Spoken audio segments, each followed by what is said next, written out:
Bueno, vamos a hablar de derechos humanos y de las transiciones en el mundo árabe tan complicadas.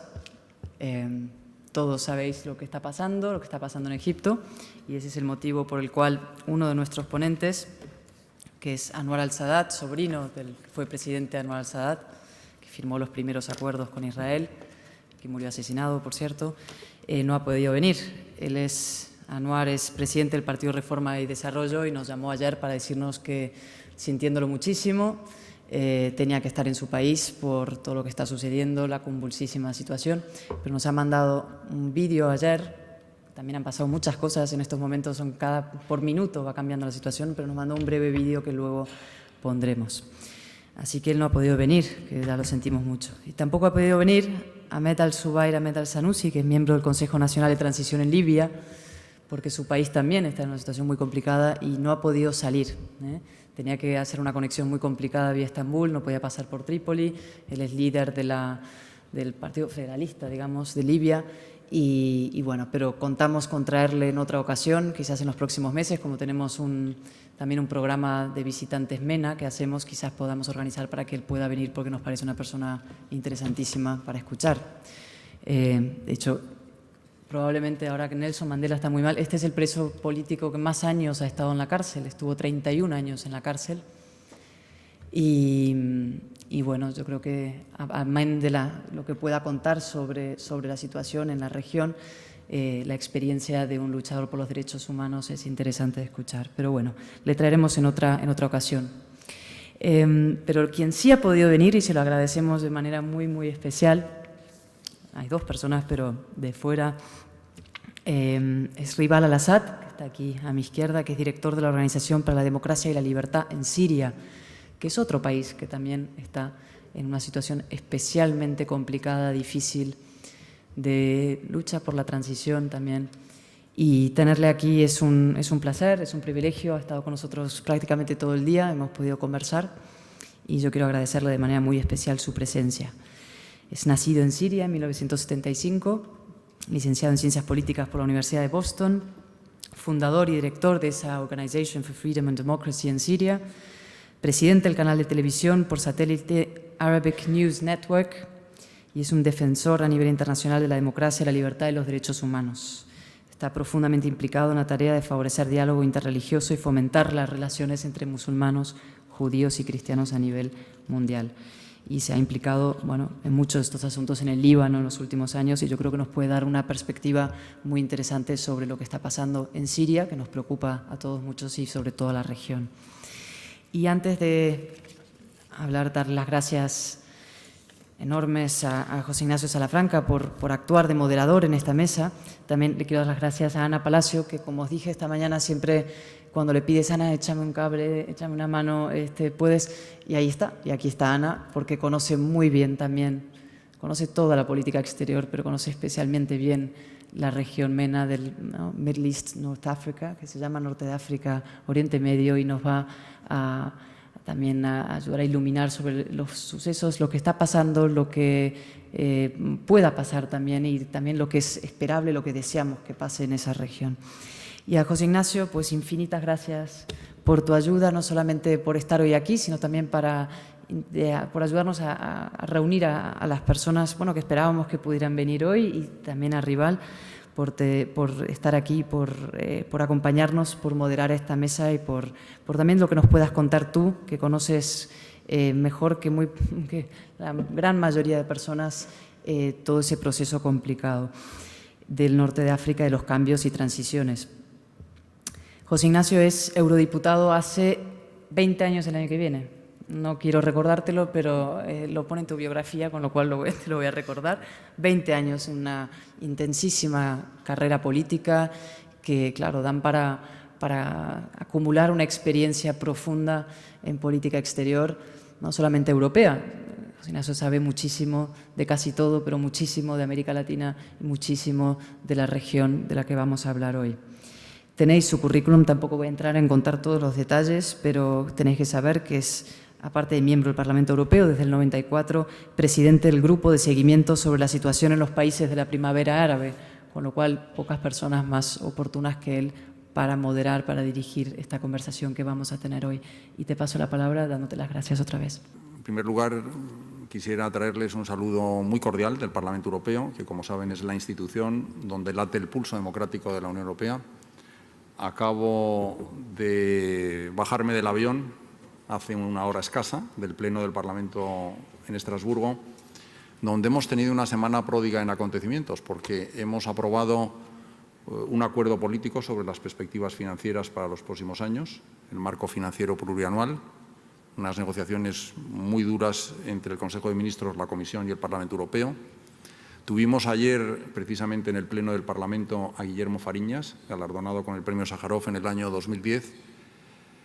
Hemos desechado esta mañana en un voto una petición para suspender las negociaciones del Acuerdo de Libre Comercio e Inversión con los Estados Unidos como represalia a estos acontecimientos que están saliendo estos días en los medios de comunicación sobre el espionaje a algunas embajadas y ministerios de la Unión Europea.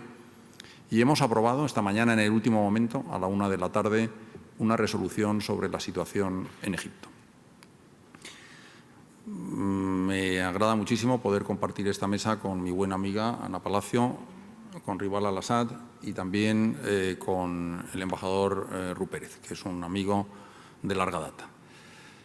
En el ejercicio de estas responsabilidades, como presidente del Grupo de Seguimiento de la Primavera Árabe, he tenido la oportunidad de visitar prácticamente todos los países de la región. El Parlamento Europeo fue la primera institución en febrero del 2011 en desplazarse a Túnez. Y allí, cuando hablamos con el líder del partido islamista, lo primero que nos dijo fue que ellos no pretendían homologarse con un modelo como el de Irán o el de Arabia Saudita, sino que pretendían asimilarse al modelo turco.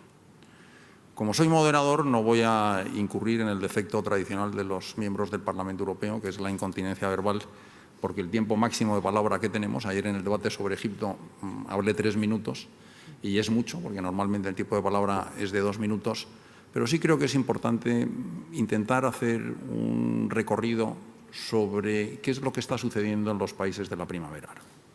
Yo creo que no son los jóvenes que se han manifestado en la Plaza Tahrir, los que han seguido los valores de Occidente a través de Internet, los que han venido triunfando en los movimientos electorales que se han producido en las citas en estos países.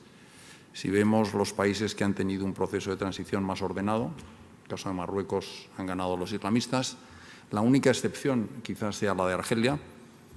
Tuve la oportunidad de acompañar el último proceso electoral, me nombró la señora Ashton jefe de la misión de observación electoral de la Unión Europea en Argelia, pero si hacemos abstracción de este país, en todos los demás, en Libia, en Túnez, en Egipto, y bueno, ya veremos qué es lo que pasa cuando se resuelva el terrible conflicto de Siria, ha sido verdaderamente un resultado muy claro en favor de los islamistas y de la islamización de estas sociedades.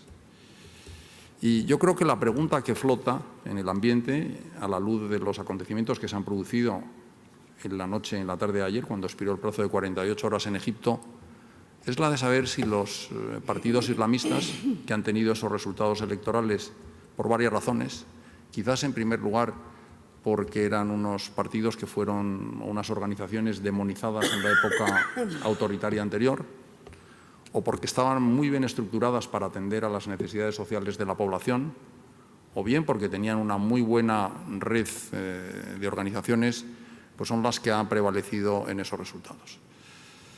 Pero yo creo que hay unas preguntas que son lícitas, y yo creo que en esta mesa redonda tenemos personalidades muy capacitadas y muy autorizadas para pronunciarse, y una de ellas sería la de saber si hay más estabilidad, más progreso y más democracia en los países que están atravesando esta situación, si los partidos islamistas son sinceros en sus propósitos democráticos, o si la vía democrática no es una excusa para alcanzar el poder, si piensan respetar los derechos y libertades democráticas, si piensan favorecer la alternancia política, si piensan defender los derechos de la mujer. Y yo creo que lo que ha sucedido ayer en Egipto pone claramente de manifiesto, por lo menos, un fracaso de estos movimientos. Tuve la oportunidad de acompañar a la alta representante en el lanzamiento de 3 task forces que la Unión Europea ha lanzado. La primera fue en Túnez y fue muy curioso porque mientras la señora Ashton, en medio de una gran parafernalia mediática, se reunía con el primer ministro, con varios miembros del Gobierno, firmaba unos créditos importantísimos del Banco Europeo de Inversiones y movilizaba unos recursos del presupuesto de la Unión Europea considerables, del orden de 150 millones de euros, sin hacer ningún ruido. Ese mismo día, a las 3 de la tarde, aparecía el primer ministro y ministro de Asuntos Exteriores de Qatar con un pequeño maletín donde llevaba 500 millones de dólares para apoyar el proceso de transición política en ese país. Nos reunimos en Egipto, en la Task Force con Egipto, con el presidente Morsi. Saben que una de las cosas interesantes que tiene la Unión Europea y que encabezan los miembros del Parlamento son las misiones de observación electoral. Los egipcios no nos invitaron al referéndum para la modificación de la Constitución, no nos invitaron a las elecciones presidenciales, no nos invitaron a las elecciones legislativas, no nos invitaron al referéndum para la aprobación del último proyecto de Constitución, pero sí nos invitaron a acompañar el proceso electoral que tenía que haberse celebrado este mes de abril y que ahora no sabemos cuándo tendrá lugar. Pero en todo caso, yo creo que la moneda está en el aire y que hay unas preguntas que son absolutamente legítimas, que yo creo que tenemos derecho a que se planteen también desde una posición de cierta modestia, porque la Unión Europea hizo una apuesta en su momento por regímenes autocráticos, buscando una asociación de seguridad en detrimento de los valores democráticos. Por eso, si les parece bien, vamos a proceder a abordar el tema que nos convoca hoy en esta mesa redonda y lo primero que creo que deberíamos hacer es ver el vídeo que nos ha mandado el señor Anwar el-Sadat y después le daremos la palabra a Ribar al-Assad. Buenas tardes, señoras y señores. Siento mucho no poder acompañarles a ustedes en esta conferencia que se celebra en Guadarrama, en Madrid. Me hubiera encantado estar con ustedes, pero ya saben ustedes que han estado sucediendo cosas y muy rápidamente en Egipto. Ya saben que por esta razón entonces he decidido quedarme. Por si hubiera desarrollos adicionales. La situación en Egipto ahora mismo es, la siguiente. Ya saben ustedes que el 25 de enero de 2011 hubo una revolución y todos hemos estado intentando de alguna forma conseguir una transición democrática. Se finalizó con una elección presidencial, una votación legítima, esto desde luego es indudable, pero lo que hemos visto desde que los islamistas se han hecho con el poder, con su mayoría en el Parlamento, con su presidencia, han intentado más bien consolidar su presencia, consolidar el poder. No estaban intentando ser incluyentes, no intentaban atraer a otros socios de la solución. Hemos visto entonces que estaban desoyendo la mayoría de lo que estipulaba la oposición eran elementos necesarios para conseguir un auténtico diálogo nacional, un diálogo que nos permitiera superar la crisis, los desafíos de Egipto. Ellos se han dedicado depending on those whom they belong to their Muslim Brotherhood group and those whom they trust, rather than those who are qualified or those who are of experience. And that's why we have seen deterioration in most of Egypt, I would say, position economically, politically, socially. People have been, somehow they have hope that they will try to bring people together. Actually, what we have seen so far during 1 year, that they make people divided.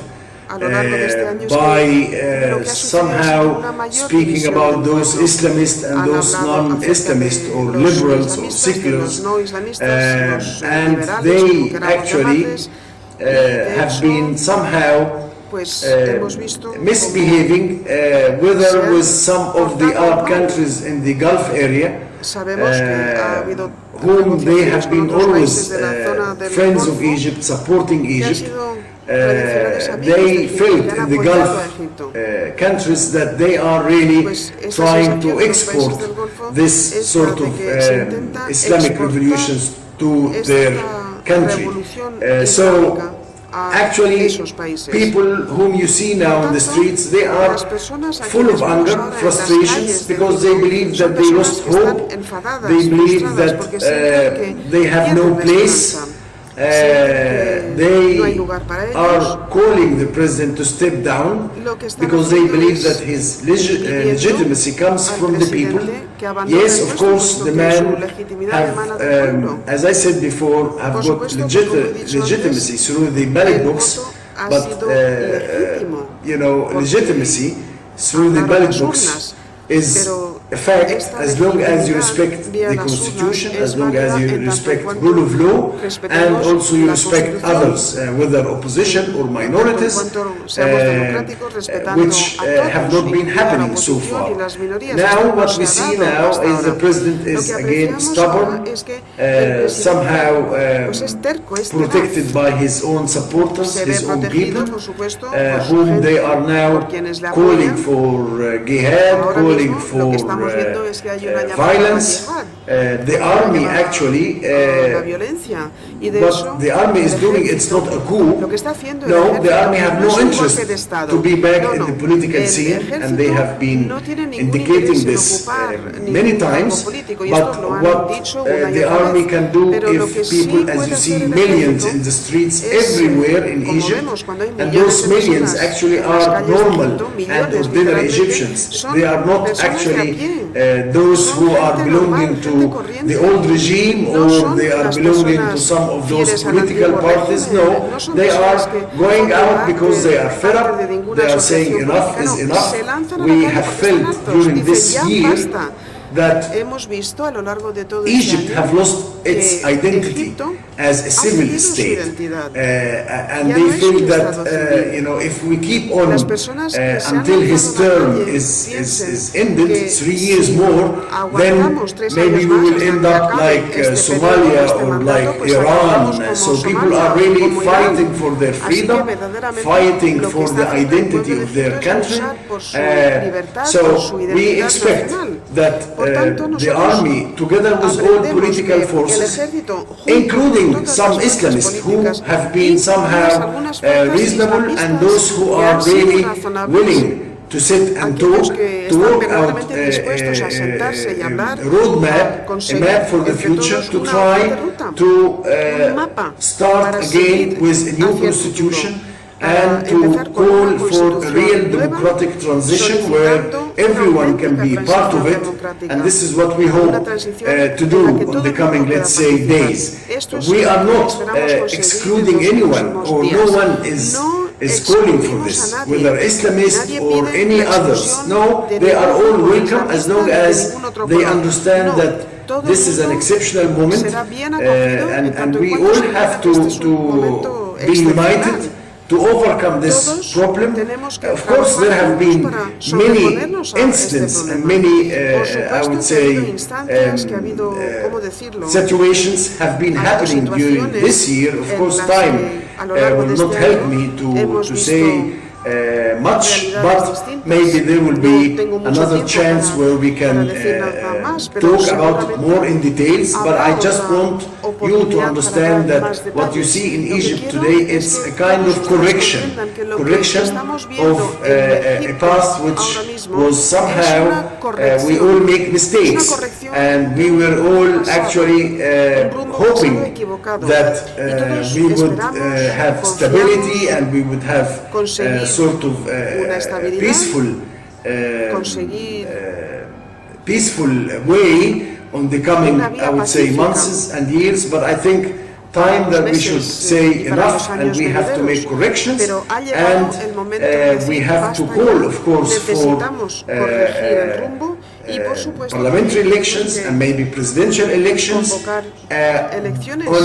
on the correct constitutions which will have consensus from everyone. So I hope that you understand that what is going on in Egypt, it's not a coup, it's not against legitimacy, no, it's a correction which we need to do to make sure that Egypt will be in the right track in the coming years.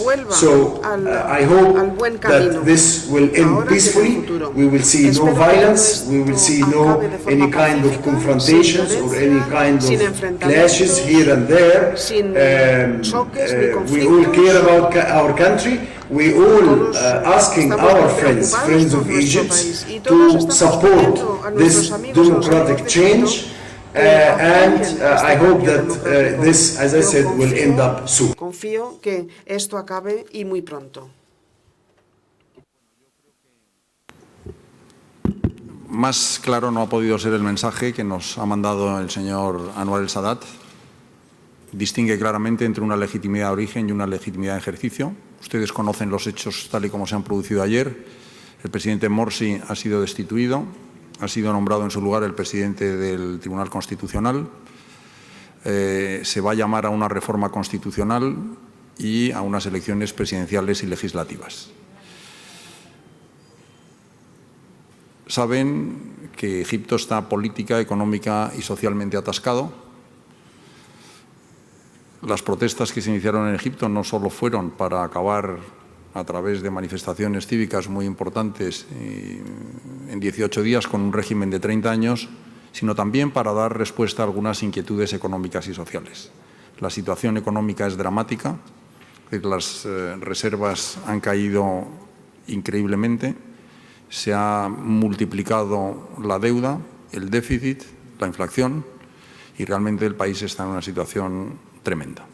Veremos cuál es la evolución de los acontecimientos. Nosotros hemos hecho un llamamiento esta mañana a la calma, a la serenidad, al diálogo como vía de resolución y de superación de este conflicto y, desde luego, a la celebración lo antes posible de elecciones democráticas que puedan superar esta situación que el señor el-Sadat, y ustedes luego en el debate podrán calificarla también, la han llamado como una situación de corrección. Vamos a pasar inmediatamente a Siria.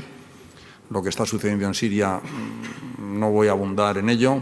Más de 100.000 muertos, 6 millones de refugiados entre internos y externos, el 80 o el 70% de las infraestructuras del país destruidas, la comunidad internacional bloqueada por el veto de Rusia, fundamentalmente, y de China en el Consejo de Seguridad, los Estados miembros de la Unión Europea divididos después de la decisión de suspender el embargo y una situación terrible donde hay una violencia desatada que está teniendo una repercusión importante en los países vecinos, 400.000 refugiados en Turquía, un número elevadísimo de refugiados en el Líbano que está también siendo desestabilizado.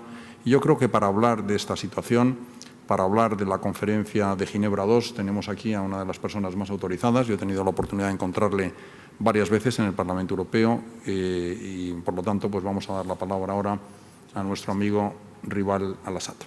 Señoras y señores, buenas tardes. Me gustaría empezar dando las gracias al expresidente del Gobierno español, Su Excelencia don José María Aznar, por haberme invitado a la prestigiosa Fundación FAES. También me gustaría dar las gracias a don Ignacio Salafranca y don José Herrera, el director adjunto del área internacional. Es muy importante para mí estar hablando aquí en Madrid. Cuando era niño solía visitar España. Viví aquí durante 4 años, aprendí el idioma y ahora adoro la cultura. España me ha inspirado y en Andalucía ya he hablado con anterioridad sobre la admirable historia de integración cultural y religiosa y tolerancia que tiene esta región. De muchas formas, España es igual que estar en casa. Es muy cercana al mundo árabe, lo que tiene muchas ventajas, pero también vive en la sombra del aumento del islamismo que no augura nada bueno. El islamismo ha afectado a todo lo que yo amo. Vivo en Londres, en donde recientemente un soldado inglés ha sido asesinado a hachazos. Madrid, como Londres, también sufrió el terror extremista en sus trenes. Estas bombas tuvieron lugar hace casi una década. Sin embargo, el islamismo ha seguido creciendo. Y a medida que los desarrollos interesantes en Egipto demostró ayer, crece en contra de los deseos de la mayoría pacífica que quieren ni por la dictadura o teocracia. Islamismo explica la caída del presidente Morsi, pero también se encontró detrás de las protestas actuales en Turquía, el caos en Libia, la guerra en Mali, la amenaza del extremismo en Rusia, Chechnya y Dagestán, y en Xinjiang, al oeste de China, donde el grupo terrorista, el Movimiento Islámico Turco, intenta crear un Estado islamista. En Arabia Saudí y Qatar, los clérigos continúan alentando a la yihad contra las chiitas, alawitas, cristianos y judíos. En una sociedad donde no se intentan esconder las continuas persecuciones a las mujeres. La lista continúa. Sin embargo, me facilita el contexto necesario para mi tema, que es Siria. Actualmente vivo en el exilio del régimen para él que mis opiniones son demasiado progresistas.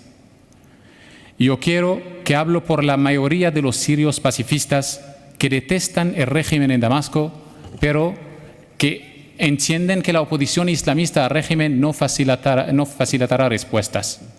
Esto es lo que me llevó a formar la Organización para la Democracia y Libertad en Siria, mucho antes de la primavera árabe. Pero por desgracia, mi país no podría estar más lejos de una solución democrática. Actualmente, la guerra está atrayendo a los extremistas a mi país de la misma manera que un imán atrae a un clavo. Y todavía, las protestas que se iniciaron contra el régimen en 2011 no se avivaron por el sectarismo, sino por una mayoría de sirios pacíficos que con anterioridad habían vivido juntos en armonía. Hubo una oportunidad para conseguir cambios positivos. Una oposición democrática e inclusiva habría reunido el apoyo en masa.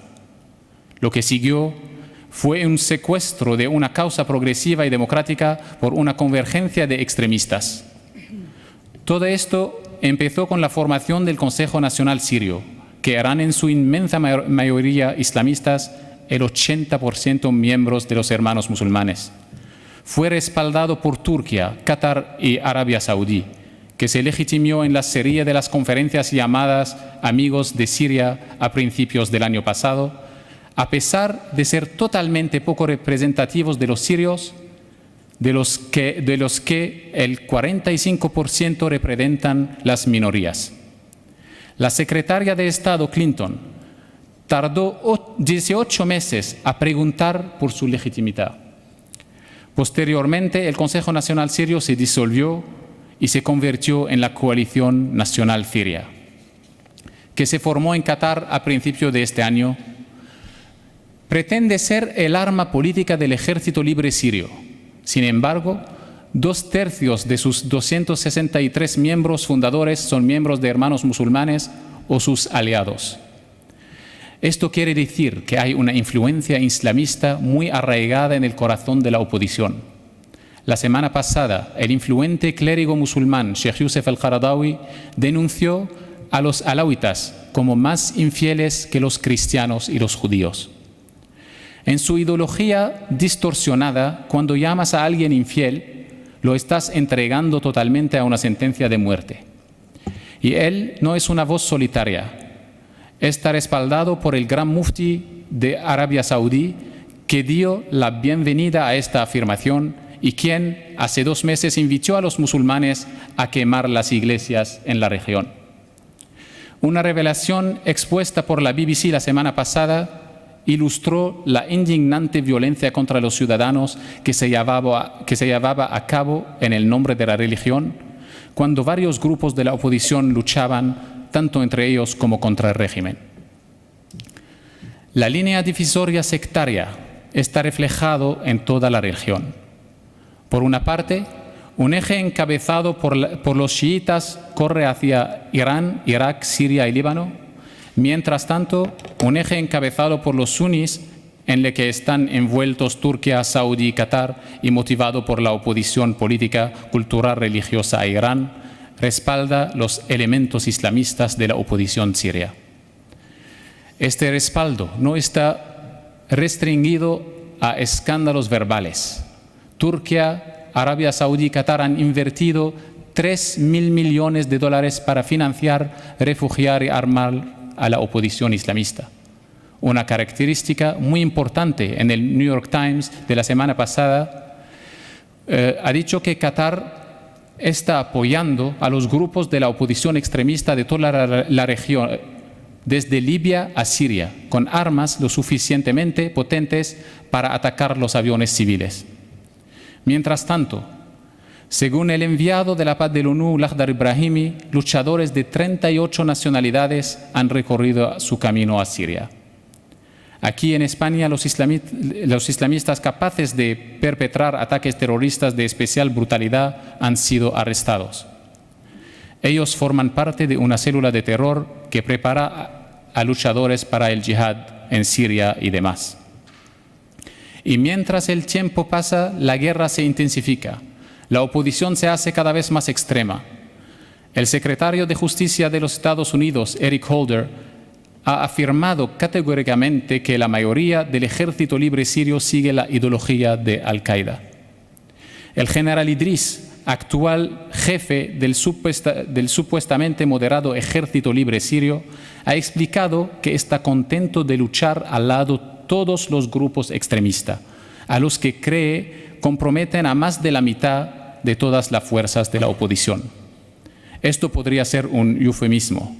Este mes, el New York Times ha sugerido que en ninguna parte de Siria controlada por los rebeldes hay un grupo secular de quien podemos hablar.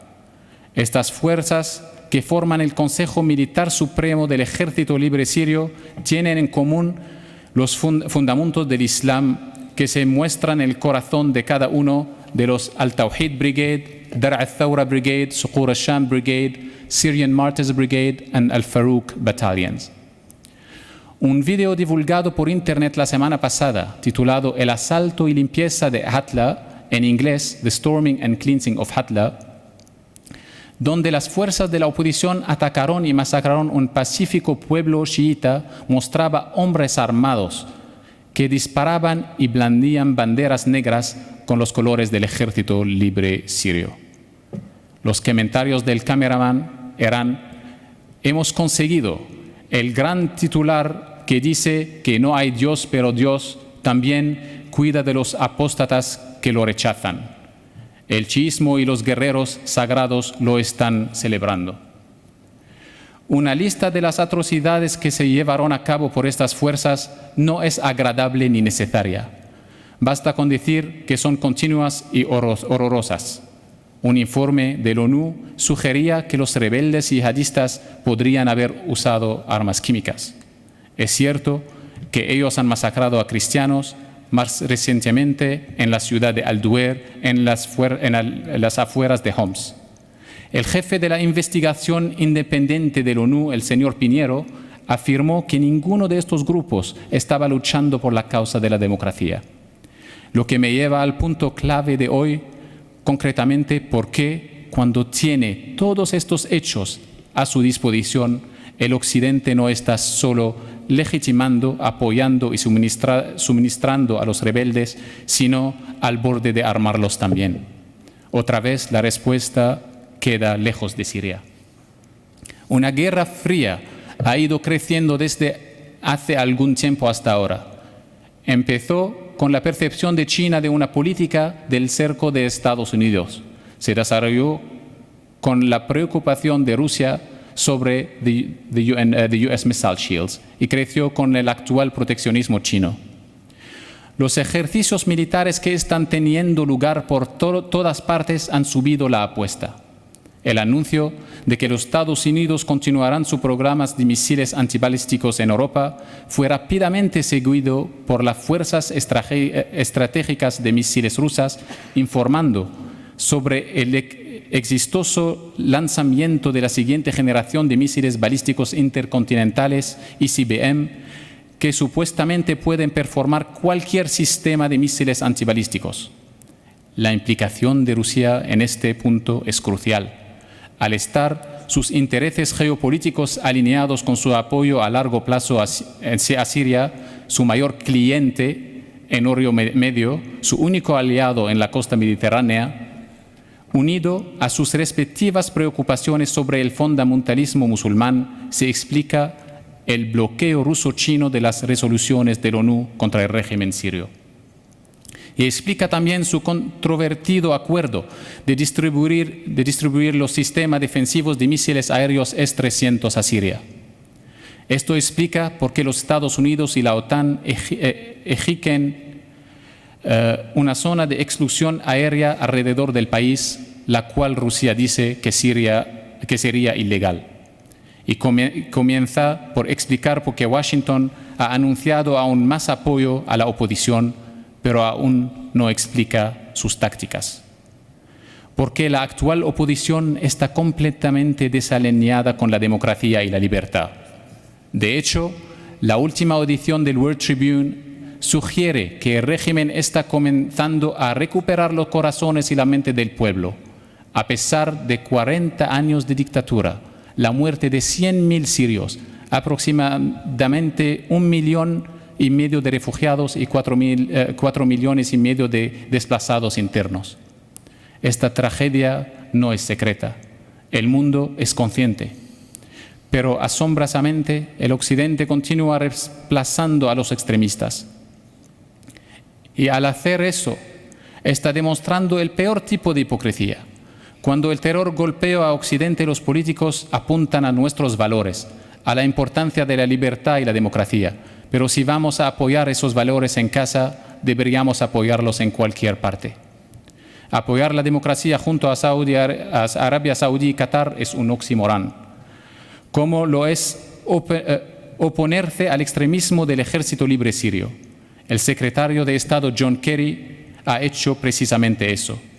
Este punto fue desarrollado con gran claridad por el profesor Brzezinski, el ex consejero de Seguridad Nacional de la Casa Blanca de Jimmy Carter, quien ha señalado la urgente necesidad de los Estados Unidos y Rusia de sentarse con China, India y Japón, los países con más relevancia de la región, para salir de esta situación de una manera pacífica. También resaltó el papel de Arabia Saudí y Qatar para encender el conflicto. Si todo esto los parece un déjà vu, están en lo cierto. Occidente apoyo a la oposición extremista en Afganistán y Libia. Sin duda deberíamos aprender de estas tragedias. La respuesta no es complementar la exportación actual de auxilio, dispositivos de visión nocturna y chalecos antibalas a la oposición. Es cambiar por completo la narrativa del conflicto. ¿Por qué la situación actual solo llevará a la desintegración completa de Siria? ¿O la victoria del régimen dependiente de Irán y Hezbollah? ¿O la oposición formalmente representada por hermanos musulmanes y respaldada por Al-Qaeda? Así que, ¿qué podemos hacer? Solo existe una respuesta: la diplomacia. La cumbre de paz de Ginebra que hay pendiente es un paso en la dirección correcta, pero solo si se invitan a los representantes de cada grupo sirio con un legítimo interés en la democracia y un interés establecido en el futuro del país. Y eso significa cualquiera que esté dispuesto a comprometerse con nuestros valores universales. Por desgracia, la democracia no está en la agenda de la Liga Árabe, la cual tampoco es democrática, neutral ni objetiva. Representa a los estados más alentadores del extremismo y sectarismo en Siria. No podemos confiar en construir el camino de la democracia siria. El primer propósito de la conferencia debe ser diseminar la violencia, lo que significa que Rusia y los Estados Unidos deben acordar dejar de suministrar a cualquier grupo con dinero, armas o provisiones. La comunidad internacional debe presionar a Qatar, Arabia Saudí, Turquía y Jordania para que dejen de financiar, armar, entrenar y alentar el conflicto. El domingo, los rebeldes derribaron un helicóptero de abastecimiento. Dentro de poco será una aeronave civil la que está a su alcance. La ayuda benéfica solo tendría que estar dirigida a través de la Cruz Roja, UNICEF y otras organizaciones benéficas. Debería salvar vidas civiles más que comprometerse con ellos. Cualquier otra ayuda internacional debería añadirse a un fondo de conservancia hasta que se encuentre una solución pacífica. Luego se crearán los recursos para reconstruir hogares, negocios y familias. Al mismo tiempo, la región completa se encuentra en un precipicio. En Turquía se encontraron 2 kilos de gas sarín en casas de sospechosos sirios islamistas detenidos en las provincias sureñas de Adana y Mersin. Y a medida que se extiende el extremismo, también lo hace el conflicto. Y ahora es como yo predije hace 2 años, es regional. Si está extendiendo a través del Líbano, por Jordania, dentro de Turquía, en Irak y acercándose a Israel y la amenaza del terrorismo se extiende más allá. Como Charles Fars, el director general de la Oficina para la Seguridad y Lucha contra el Terrorismo en el Reino Unido, destacó ayer al explicar que en la actualidad hay miles de combatientes inspirados por Al-Qaeda y tantos grupos afiliados a Al-Qaeda reuniendo en Siria que presentan el mayor riesgo para la seguridad de Europa. Mi cruzada personal para evitar una guerra civil y regional ha fallado, pero algunas fases de esta guerra terminarán. Es nuestra responsabilidad asegurar por todo el Occidente que el futuro nos depara más esperanza para la mayoría siria, la mayoría que quiere paz, y para los que el único peor resultado que la supervivencia del actual régimen sería su sustitución por algo más extremo y menos previsible. El futuro de Siria no debería estar determinado por clérigos en Arabia Saudí, intereses estratégicos en Estambul o Teherán o por grupos extremistas en la región. Debe ser desarrollado por la mayoría pacífica del pueblo sirio y por el pueblo sirio. Y muchas gracias.